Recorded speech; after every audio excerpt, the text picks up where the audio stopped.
You know, there's no doubt it's nice to be able to share the history with other groups. And quite frankly, like it or not, we're the only stern wheeler on the Missouri River. We're it. There's actually something kind of weird about that, to think just 150 years ago, you know, this was the artery of commerce and just hundreds and hundreds of boats, and now we're the only one.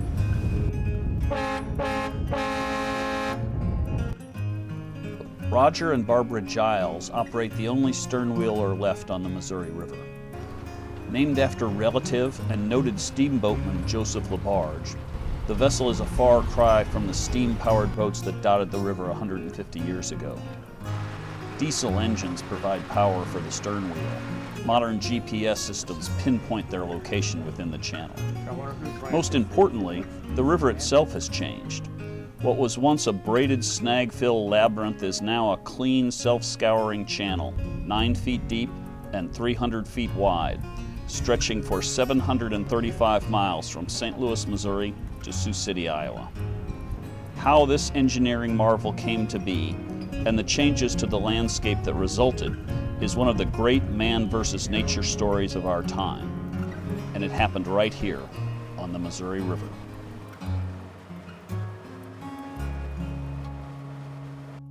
The recovery project has its roots in the Corps' Missouri River Bank Stabilization and Navigation Project. It was a project that started in like 1912, where the Corps worked to channelize the lower Missouri River from Sioux City to St. Louis. They built all the river structures and they channelized the river. Yeah, tremendous engineering feat, probably one of the greatest engineering feats in relatively modern time. The plan, as developed by Corps of Engineers Major Charles Sutter in 1881, was simple and elegant. The river would be transformed into a series of gently arcing curves. The outside of the curve would be armored with rock. Inside the bend, a series of pile dikes and willow mats would slow the water down, allowing the sediments to drop out, creating new bottomland and narrowing the river. On this new constricted river, the water would move much faster, clearing the river of snags and effectively self-scouring the bottom to maintain the depth of the channel. The plan may have been simple and elegant, but the execution was anything but. Massive cypress posts were harvested in Missouri's boot heel swamps and mercilessly pounded into the Missouri River. Huge mats woven out of willow branches were anchored into place to slow the water. As the epic project progressed, hundreds of thousands of men were put to work, bending the river to suit our will. The Bank Stabilization and Navigation Project is really an engineering marvel. When you think about it, the river ran wild. It had no obstacles other than the banks, in some cases 10 miles from bank to bank. It's an amazing story that it got done, the amount of physical labor that took place to put all the willow mats and whatnot in place. Also amazing to me is the fact that the workmanship stands true to this day. I mean, these structures are actually in very good condition when they're exposed.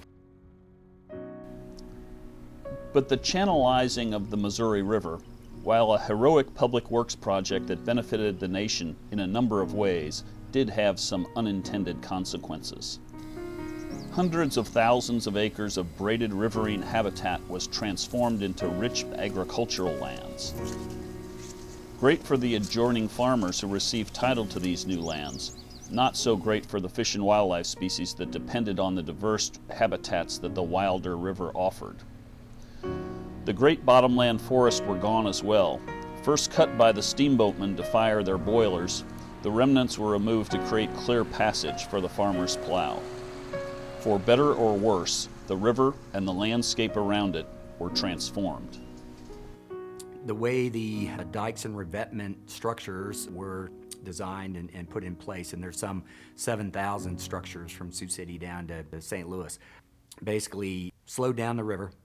The slower moving water had the sediment settle out and accrete behind these dikes. In some cases, up to a mile of new land was created, so to speak, which is all now farmland, and that didn't exist prior to the project.